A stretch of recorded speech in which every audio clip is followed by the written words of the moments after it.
Assalamu alaikum dear students. I am Sumaya Mohammed from Boys Higher Secondary School Yunsu. Dear students, आज का हमारा topic है role of agriculture in the Indian economy. मतलब जो हमारा agricultural sector है वो नेशनल इकोनॉमी में क्या कंट्रीब्यूट करता है वो हमें आज पढ़ना है। So let us start our today's topic. हमारी इकोनॉमी का जीडीपी होता है, मतलब ग्रॉस डोमेस्टिक प्रोडक्ट। हमारी कंट्री में कितनी प्रोडक्शन होती है उसे कहते हैं जीडीपी। इस जीडीपी में हमारा जो एग्रीकल्चरल सेक्टर है उसका जो कंट्रीब्यूशन है वो डिक्लाइन हो रहा है, कम हो रहा है दूसरे सेक्टर्स के कंपैरिजन में, लाइक इंडस्ट्रियल सेक्टर के कंपैरिजन में एग्रीकल्चरल सेक्टर का कंट्रीब्यूशन कम हो रहा है। लेकिन एम्प्लॉयमेंट जो है एग्रीकल्चरल सेक्टर में वो बहुत ज़्यादा है।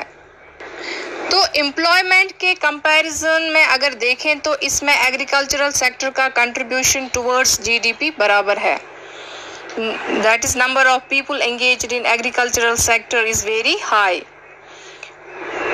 फॉर एग्जाम्पल 2003 में 63% population in India were engaged in agricultural sector. इतने सारे लोग एंगेज है इस सेक्टर में मगर फिर भी इसका आउटपुट अच्छा नहीं मिल रहा है। That means it's a matter of concern.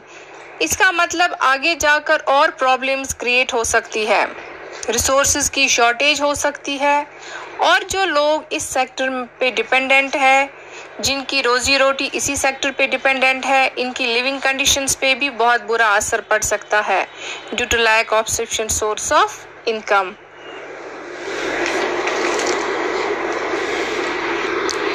अब गवर्नमेंट ऑफ इंडिया ने कुछ स्टेप्स उठाए हैं इस सेक्टर की जीडीपी को बढ़ाने के लिए। कैसे steps? First, establishment of Indian council of agricultural research. मतलब एक ऑर्गेनाइजेशन को इस्टेब्लिश किया गया, एक बॉडी को इस्टेब्लिश किया गया। उनका काम ये देखना है कि एग्रीकल्चरल सेक्टर में कैसे डेवलपमेंट हो सकती है।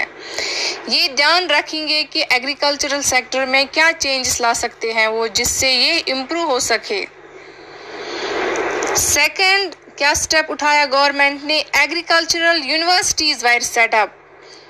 एग्रीकल्चरल यूनिवर्सिटीज़ बनाई ताकि बहुत सारे लोग एग्रीकल्चर से रिलेटेड पढ़ाई करें, फार्मिंग से रिलेटेड पढ़ाई करें, ताकि वो अपनी इस नॉलेज को कंट्री के एग्रीकल्चरल सेक्टर की डेवलपमेंट में लगाएं।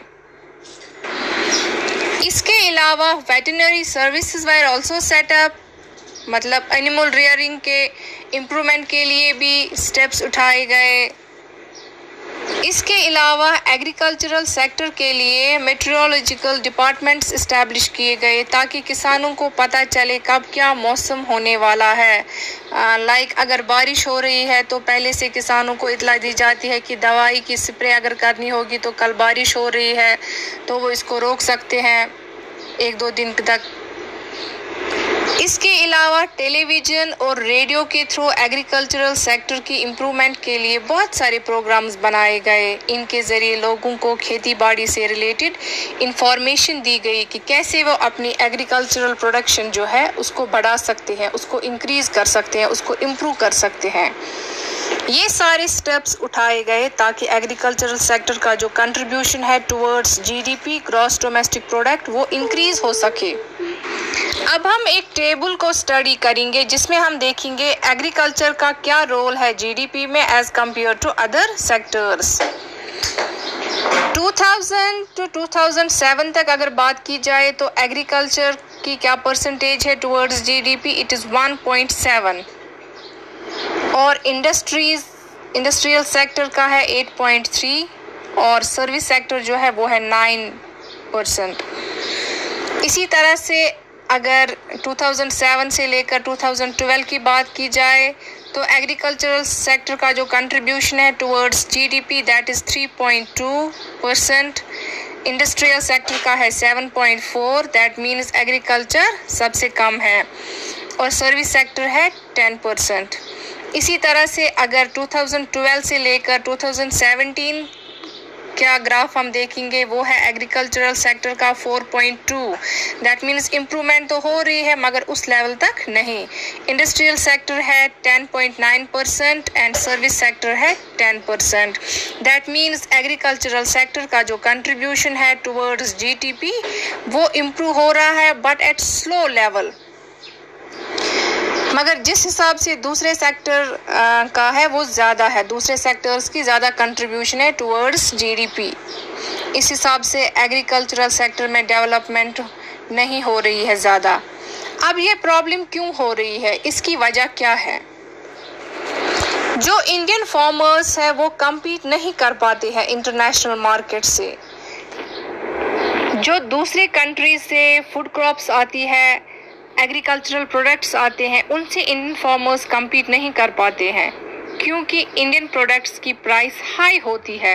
क्वालिटी बेशक अच्छी होती है मगर कीमत ज़्यादा होती है, जिनसे उनके प्रोडक्ट्स ज़्यादा नहीं बिकते हैं मार्केट में क्योंकि इसमें लेबर ज़्यादा लगती है, तो इसलिए ये महंगे भी होते हैं। और दूसरी कंट्रीज़ में किसानों को बहुत ज़्यादा सब्सिडी भी मिलती है, लाइक इन यूएसए, वहाँ पे फार्मर्स को बहुत ज़्यादा सब्सिडी मिलती है जो कि इंडिया के फार्मर्स को नहीं मिलती है, इसीलिए वो अपने प्रोडक्ट्स कम दाम में बेचते हैं।